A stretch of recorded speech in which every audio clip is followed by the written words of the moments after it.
Hi, my name is Brooke Miller and I work for Crime Scene Services of the Cambridge Police Department. I have been at the Cambridge Police Department since 2008, so almost 13 years. I supervise the unit, and our role of the unit is to process crime scenes and process evidence within our lab, specifically for fingerprints. My name is Michaela McManus. I've been with Cambridge Police Department Crime Scene Services Unit for almost 7 years now. It's just the two of us within the unit, and again, same responsibilities as Brooke. So today we're doing a mock crime scene of a breaking and entering into an office building. A lot of the crime scenes we respond to in the city are property crimes, so this is a perfect example. And we're just going to walk you through how we would process it kind of from start to finish, as far as documenting, taking photographs, and collecting evidence. So I'm just going to narrate. Brooke is entering the crime scene. First off, she would be talking with any of the responding officers to get an overview of what happened at the scene. We have a clipboard that contains all of our documentation for notes.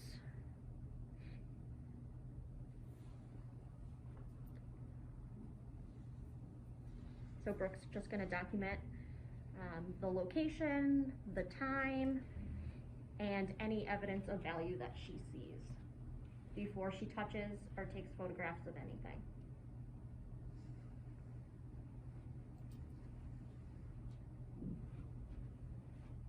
She's observing the window.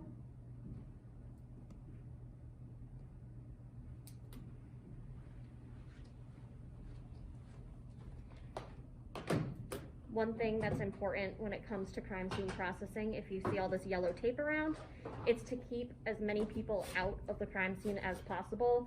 So technically it should just be the responding officers that need to be in the scene, as well as crime scene services.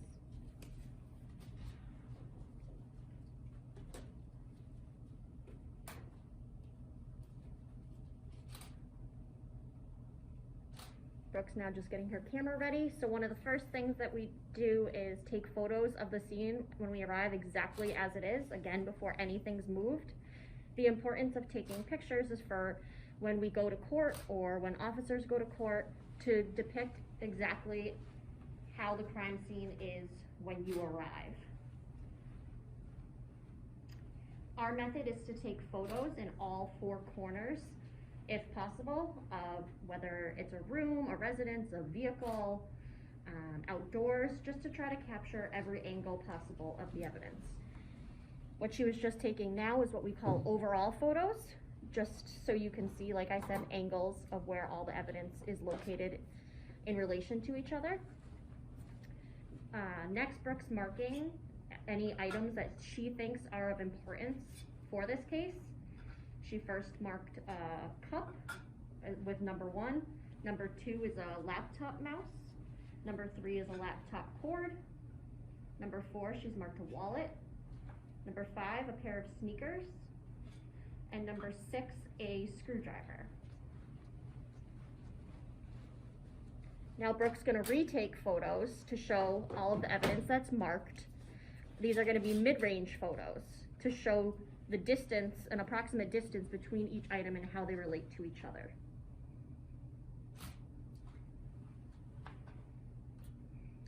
What Brooke just placed down now is a scale, or a ruler, we just call it a scale in our field, to show measurement of an item. All right.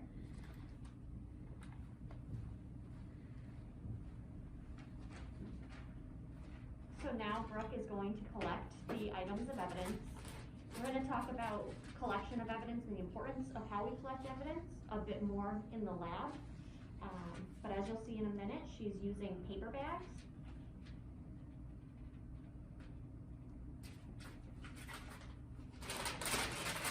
Always are collecting items of evidence with gloves on.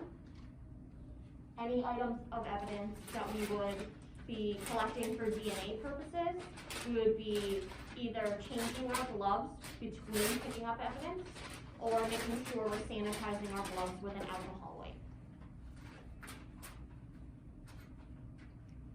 Brooke's noting the time as well as the evidence number and evidence that she's collecting.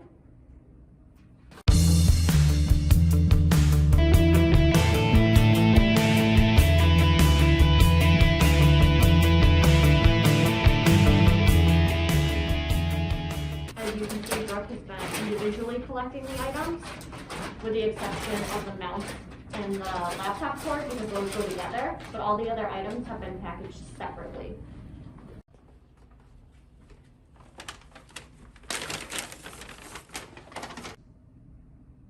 Now Brooke observed red-brown stains on the window, consistent with what we think might be blood. So she's gonna mark that item with a number. You see her using a flashlight. And that's a piece of ruler tape so you can see the size, which will help with your photos. Again, she's gonna document it with photos before she does anything further.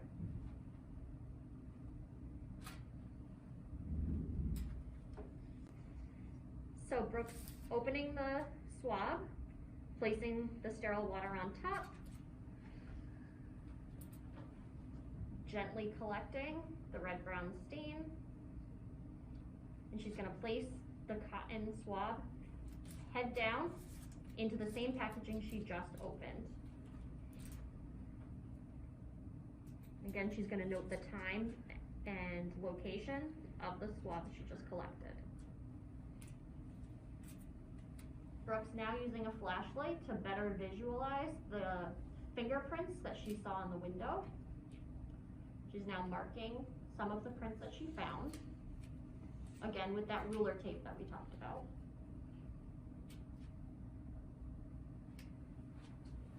It's very important to take good photos of the prints. A lot of the times, some of our best means for determining if the prints are of value is through fingerprint photos rather than lifts.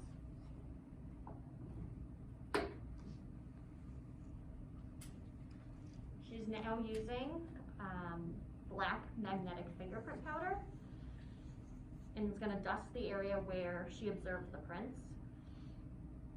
So the fingerprint powder adheres to whatever residue is in your fingerprints, mostly oils and waters, and because she's using black, will show up in like a black coating to help better visualize and take photos as well as lifts of the prints.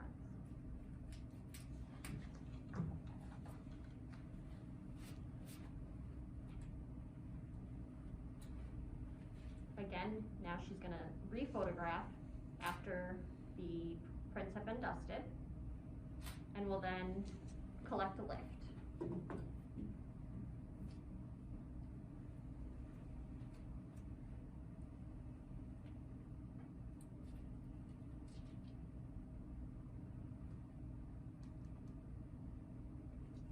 The lift type that she's using right now is called a hinge lift. It's basically like the clear plastic screen protectors you put on your phones. It's important to try to minimize any bubbles that you get when you're trying to seal the lift, just so the print is more fully visible.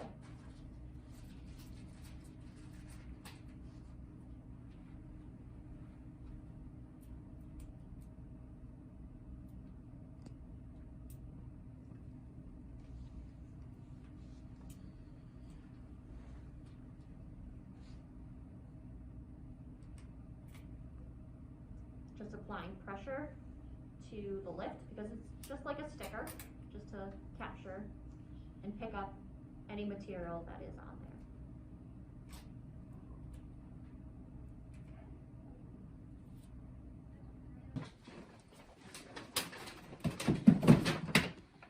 So after we've returned from a scene, we bring the evidence up into our lab. This is our lab. We're pretty lucky here at Cambridge that we have state-of-the-art equipment for processing evidence for fingerprints. We're just going to kind of go over briefly what that equipment is and what it does.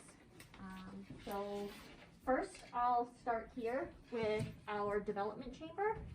This chamber has settings on it where you can set it to a certain humidity as well as heat to help speed up the recovery of prints. It's really good on porous materials such as papers, cardboards, things of that nature. For instance, a lot of the evidence that we get is bank robbery notes that Brooke just showed. So that really just helps speed up the process rather than having to wait overnight for the evidence to dry and see if anything develops. This can happen in a matter of 10, 20 minutes. What I have behind us here is a dusting chamber. So anytime we're using fingerprint powders, we're just doing it under this chamber here. You turn it on, you can hear it go. It's just airflow so that we're not breathing in any of those harsh powders. And it's all contained within this area. Right here we have a cyanoacrylate, which is just a fancy term for the word super glue, fuming chamber. What happens here is a small tin, Brooke will demonstrate. There's a small tin that you place the super glue into. Just a couple drops will do. There's a little hot plate under here. So you'll place the super glue onto the hot plate, the tin. For instance, we're just going to show how this is one of the items of evidence we collected on scene.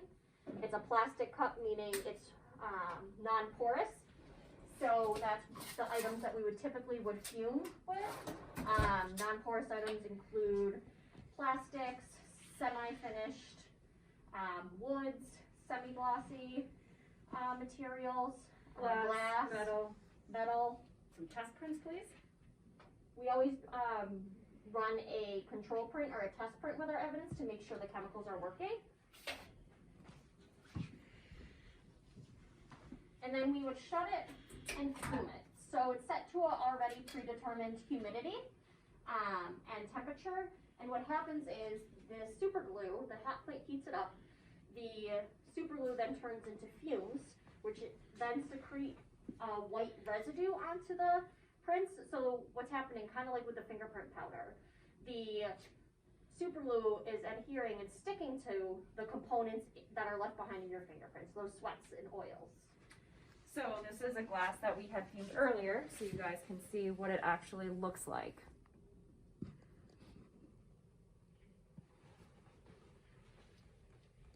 The main purpose of the super glue fuming is not only to better visualize the prints and see them in that white color, but also to fix them, to secure them, so then we can process them further without ruining them.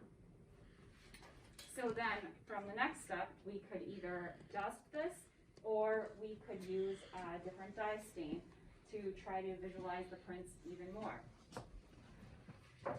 The powder that we showed downstairs was a magnetic powder. The powder that we usually use in this lab is just regular fingerprint powder. It comes in all different colors, but we normally just stick with black or a contrast, which means it'll look light on dark surfaces and dark on light surfaces. So the brush that we use is a little different than downstairs. This one is very light and fluffy. We have our powder in this little jar. You just gently dip it in. You don't need a lot. It goes a long way. We take our piece of evidence. This is like falling down. Take our piece of evidence and we lightly go over the surface. Kind of like using a paintbrush and painting a picture, just very lightly. And then you can see the prints.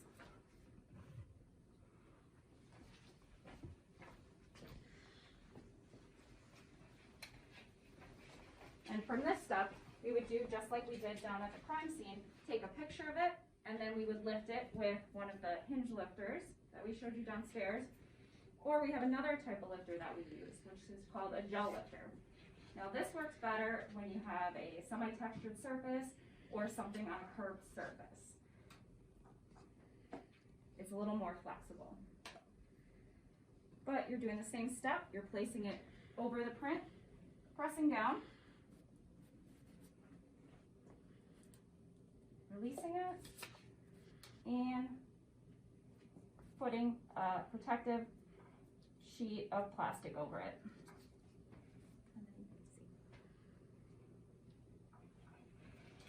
So the next way you can process non-porous items besides powder is using different dye stains. There's a ton of different varieties that they have. The most that we use here is rhodamine, ram, or basic yellow. And Michaela's going to show you how she processes that. So I'm just going to use the jar that you just saw that was already super glue fumed. I'm going to lower this down. I'm going to get my goggles just to protect my eyes and my extra thick gloves.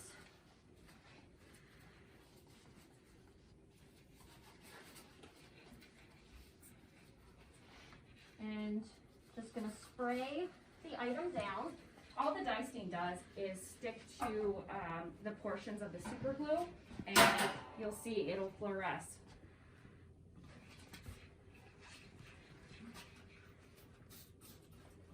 Just like spraying like a cleaning solution. Just evenly over the entire item. Gonna let it sit for about 10 seconds. And the second chemical that I'm gonna use is just a rinse. You could technically use water, but this just dries quicker. And again, just spray it down until you can't really see any coloring left.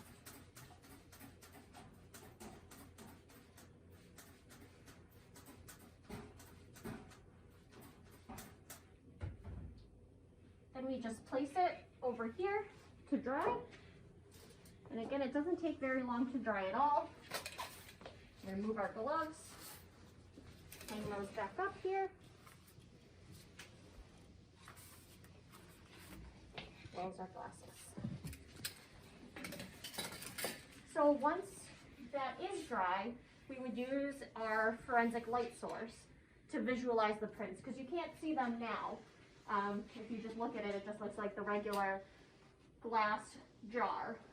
Has a little bit of a light pink color to it. Because this cup here is already dry, we'll just visualize with that. So our forensic light source here is like large flashlights. They are different wavelengths. So you need a filter that matches or goes along with whatever the wavelength actually is for this, or the range. We actually have a little cheat sheet here that tells us by what chemical we used, what wavelength, as well as what filter we should be using.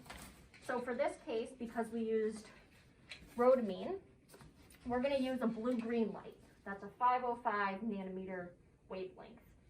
In conjunction with this, we're going to use a pair of orange glasses, or if you don't have glasses, an orange filter, to visualize the prints and see if we can see anything.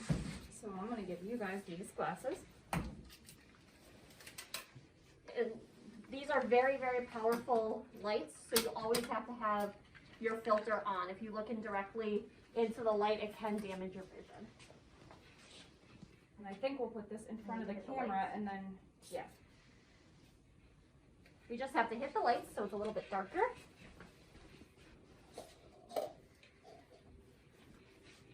Ready? Yep. I can't see what the flashlight is. I think, can anyone see this? Turn it. Cassie, can you see it? Can you have the filter over it? You have to have this in front. Yes, oh, it works. Just turn it to see.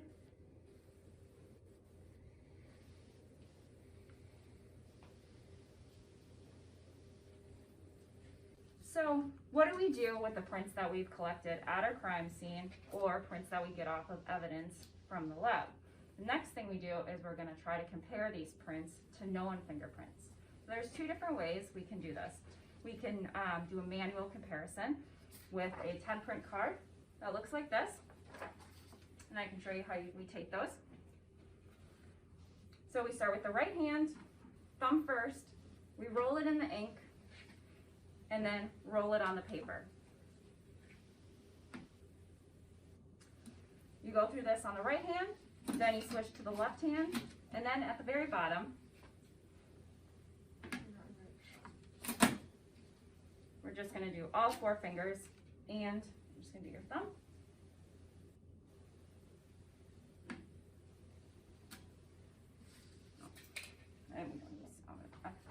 So now we have this 10 print card, and we can compare it to these prints that we've collected at the crime scene. Another, oh, go ahead. So a lot of the times the 10 print cards we have from former arrests, or we take on scene from victims to be able to try to compare their prints to eliminate them, to say, you know, yes, this laptop is theirs, but hopefully there's other prints that belong to somebody else, the suspect that entered and touched it instead. We have our evidence that we collected from the scene earlier. The next thing we would do is we would seal it. We have evidence tape, and when we seal this, we want to make sure that we completely seal around it and initial and date it. You can see, so this is an example of a piece of evidence in here with all the information for the evidence bag.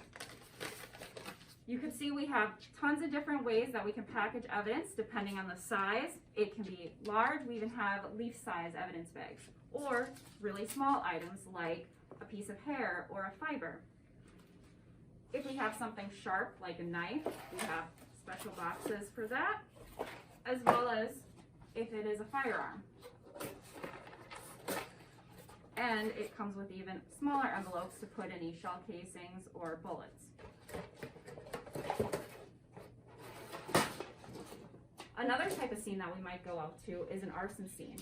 And evidence from an arson is going to be collected a little differently than regular evidence. So with those types of scenes, we use things like paint cans to collect anything that might have any accelerant on it.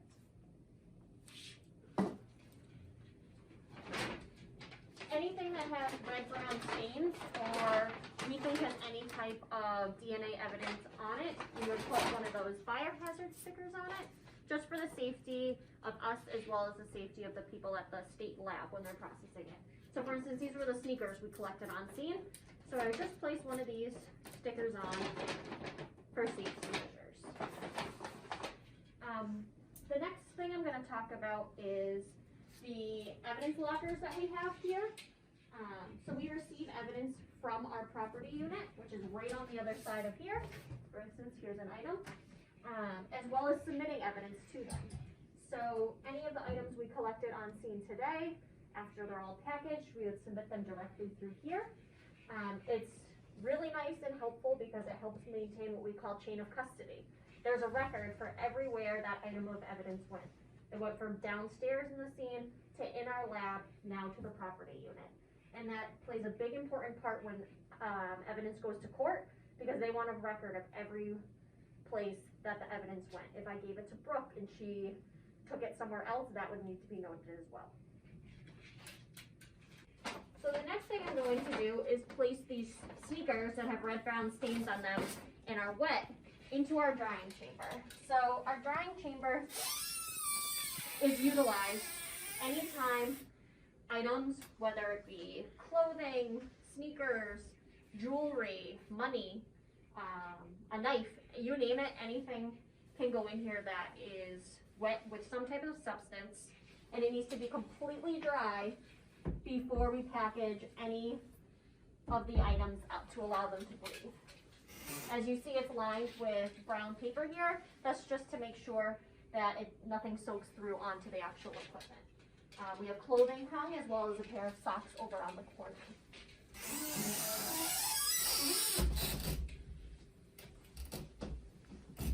So you just turn all of these to secure them, press on, and you'll hear a loud fan.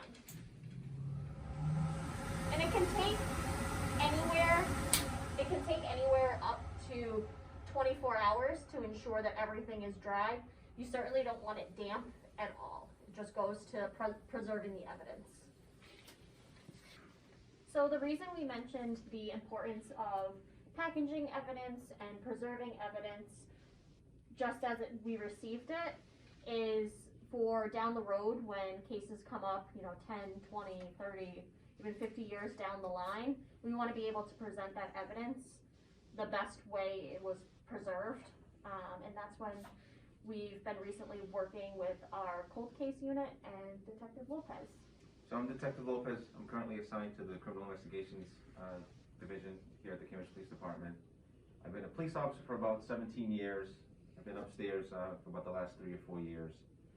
So aside from our normal functions as a general detective, my partner and I have been assigned to work with the Middlesex District Attorney's Office and the State Police to the cold case unit. So what's a cold case? It's a case that hasn't been resolved for whatever reason, many different reasons. So what we've been doing as of late in working with crime scene is just reopening old cases and re-examining some of the evidence that was collected back then.